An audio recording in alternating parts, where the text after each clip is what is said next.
Most people plan a garden by asking, what do I want to eat? That's the wrong first question if your space is small. The right question is, what actually earns its square footage?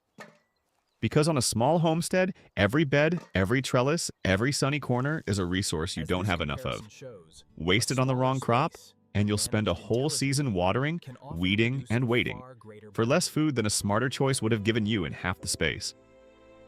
Here's what almost nobody tells new growers.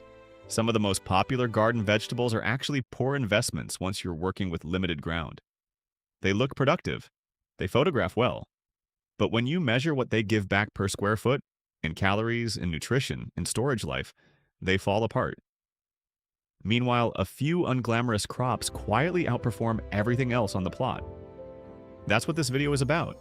15 crops ranked from the weakest use of your space to the one that, more than any other, deserves a permanent spot on a small homestead. And I want to be upfront about something. Most food doesn't mean one thing. A crop can flood you with calories and still leave you nutritionally thin. A crop can bury you in vegetables and still store for exactly 0 weeks past harvest. Keeping those differences straight is the whole game. Let's start at the bottom. Number 15, sweet corn. It's a homestead classic, but it's brutal on space. A single stalk takes up real square footage and gives you back a couple of ears. Corn also needs to be planted in blocks for proper pollination, which eats even more room. Per square foot, the calorie and nutrition return is weak compared to almost anything else on this list. If you have acreage, corn earns its place. If you're working with raised beds or a small backyard plot, it's one of the first crops worth cutting. Number 14, head lettuce. Fast, easy, satisfying to grow, and almost entirely water. Lettuce gives you very little in calories and modest nutrition, and once it's cut, it's finished. No real storage life beyond the refrigerator. It has a role as a quick filler crop between slower growing plants, but it should never be treated as a serious food producer. Number 13, cucumbers. Grown vertically on a trellis, cucumbers can be genuinely productive in a small footprint, and that's worth acknowledging. But the harvest doesn't store. Fresh cucumbers last days, not months, and turning them into pickles is a separate skill and a separate time investment. As a fresh eating crop, they're fine. As a food security crop, they're limited.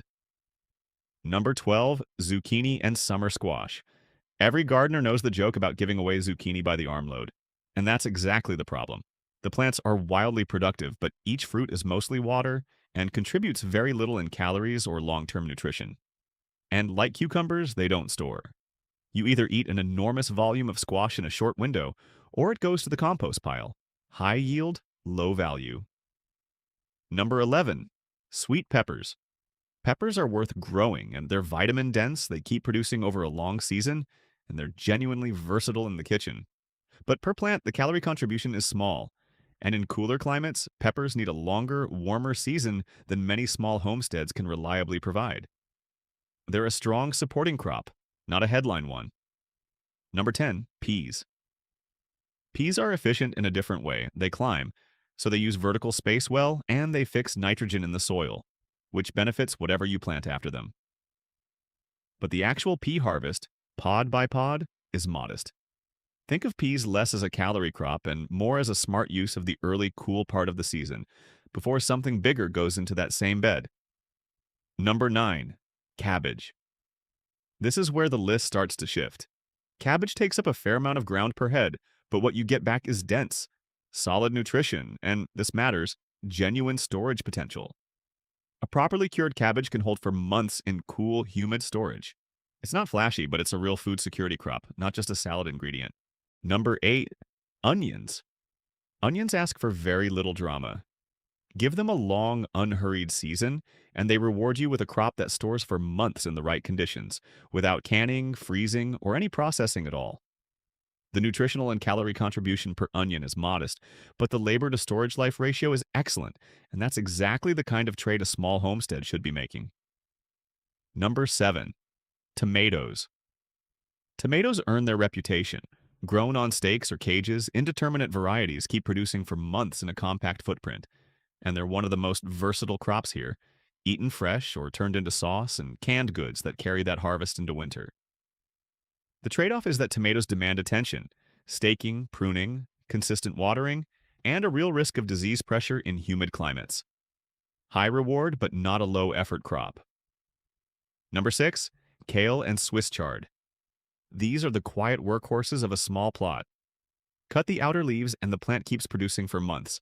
Sometimes, depending on climate, almost the entire growing season from a single planting. The nutritional density per square foot is hard to beat, even though the calorie count is low. If your goal is sustained, reliable nutrition from a small bed with minimal replanting, this is one of the smartest crops you can grow. Number 5, garlic. Garlic asks for almost nothing. A small footprint, minimal pest pressure, and months in the ground over the cooler part of the year while it does its own thing. What you get back is a harvest that, cured properly, can store for the better part of a year. Pound for pound of growing space, garlic converts effort into long-term value about as efficiently as anything on a small homestead. It won't fill your calorie needs, but as a return on space invested, it's remarkable. Number 4, beans, particularly pole beans grown vertically. This is where calories, protein, and space efficiency start to line up together.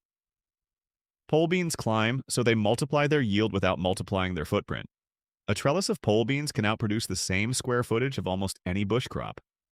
Harvest them young for fresh eating, or let the pods mature and dry on the vine for beans that store essentially indefinitely in a jar.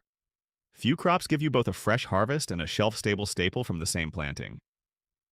Number 3, winter squash, butternut, acorn, the whole family. This is a genuine calorie crop, not a watery one like its summer cousins and cured properly. Winter squash can store for months without any canning, freezing, or processing. The catch is space. Vining winter squash wants room to sprawl, though training it up a sturdy trellis reclaims much of that ground.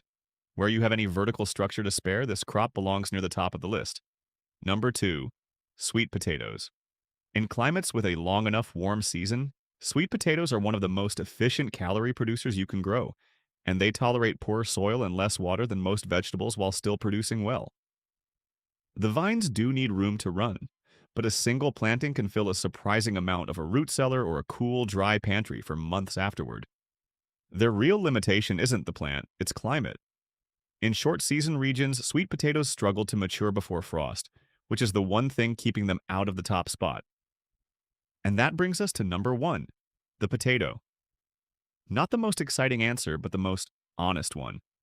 Potatoes deliver more calories per square foot of growing space than nearly anything else you can put in a small garden, and they do it while tolerating a wider range of soil, climate, and neglect than most crops on this list. They store for months in cool, dark conditions with no processing required. You can grow them in the ground, in raised beds, even in grow bags or stacked containers if your footprint is genuinely tiny. And because you're eating the underground tubers, a single planting quietly multiplies itself several times over by harvest. Calories, storage, space efficiency, and forgiving growing conditions. Potatoes are the rare crop that scores well on every axis, instead of excelling at one and falling short on the rest. That's not hype. That's just what happens when you actually add up what a crop gives back against what it cost you in space. So, what's the real lesson here? A productive small homestead isn't the one with the longest list of crops in the ground. It's the one where every crop was chosen on purpose. A mix of high-calorie staples like potatoes and sweet potatoes, a dense nutrition from kale and chard, storage security from garlic and onions, and vertical growers like pole beans and squash that multiply what a small footprint can do. Plant for what your climate, your soil, and your space can actually support, and a small homestead can produce far more than its size suggests. Plant on popularity alone, and you'll run out of room before you run out of season. That's the ranking. If you're rethinking what goes into your beds this year, I'd love to know which crop on this list surprised you most. Subscribe to Homestead Harvest, and I'll see you in the next one.